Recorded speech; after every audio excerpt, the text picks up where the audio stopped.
Hey guys, so in this video, I'm going to briefly summarize using mind map what I've learned throughout the 7 weeks of international business class at IPMI International Business School. International business is business transactions between parties from two or more countries, such as buying and selling raw materials, finished goods, or services across borders. Operating factories or facilities overseas and borrowing money in one country to finance operations in another. International business occurs in many different formats, such as the movement of goods from country to another, like exporting, importing, and trade. And the other one is contractual agreements, such as licensing and franchising. The study of international business involves understanding the effects that the above activities have on domestic and foreign markets, countries, governments, companies, and individuals. An international business strategy, organization, and/or functional decisions categorize it as 1. A multi-domestic company, global operations, and a combination of the two. Everything has pros and cons, has benefits and risks. But in this section, I'm going to explain the benefits of international business and the concept of comparative advantage. The participation in international business allows countries to take advantage of their comparative advantage. The concept of comparative advantage means that a nation has an advantage over other nations in terms of access to affordable land, resources, labor, and capital. So in other words, a country will export those products or services that utilize abundant factors of production. As I've mentioned before, everything has risks. The 4 types of international business risks are omnipresent.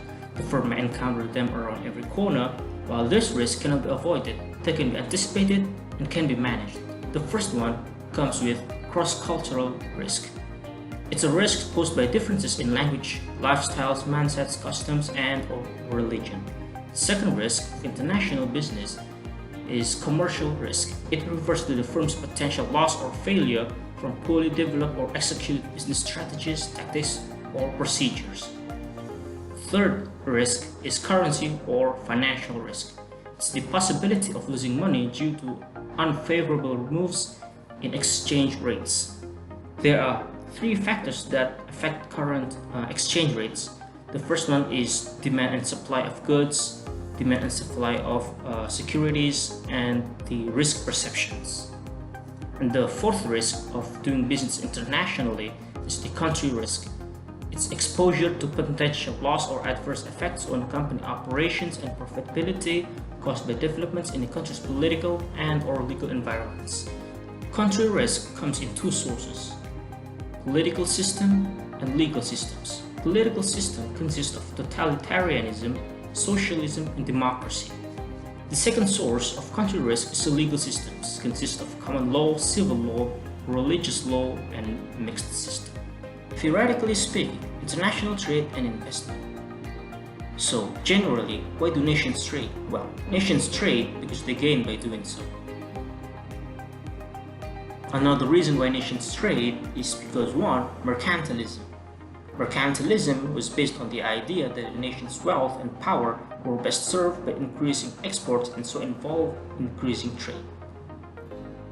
The next reason why nations trade is because of the absolute advantage principle, comparative advantage, factor proportions theory, international product life theory, and new trade theory. So how can nations enhance their competitive advantage? A nation's competitiveness depends on the capacity of its industry to innovate and upgrade. Companies gain advantage against the world's best competitors because of pressure and challenge, which can be analyzed by Michael Porter's diamond model, which consists of 4 elements: firm strategy, demand conditions, related and supporting activities, and factor endowments. Another reason how can nations enhance their competitive advantage is by national industrial policy. The next field that we're going to cover up is why and how do firms internationalize. So in general, companies go international because they want to grow or expand operations, which begs the question, why? Why do firms internationalize? The first element or the first reason why firms internationalize or why firms go international is because They seek opportunities for growth through market diversification. They can earn higher profits and margins. They can gain ideas about products, services, and business methods. And they can develop economies of scale in sourcing, production, marketing, and R&D. Theoretically speaking, there are two halves: internationalization process and global and international entrepreneurship. The next one is how can internalizing firms gain and sustain competitive advantage. This can be explained through FDI-based explanations, which is monopolistic advantage theory, internalization theory, and Dunning's electric paradigm. Next can be explained using non-FDI-based explanations, which is international collaborative ventures. Second one is networks and relational assets. The next thing that I'm going to cover up is the SWF, Sovereign Wealth Fund. SWF is a state-owned pool of money that is invested in various financial assets. So in other words, it's a way for countries to invest excess capital into markets or other investments. Which begs the question, what do sovereign wealth funds invest in? SWF are traditional passive long-term investors. They invest in government bonds, equities, and FDI, foreign direct investment. Speaking of FDI, FDI are investments made by one company into another located in another country. They are actively utilized in open markets rather than closed markets for investors.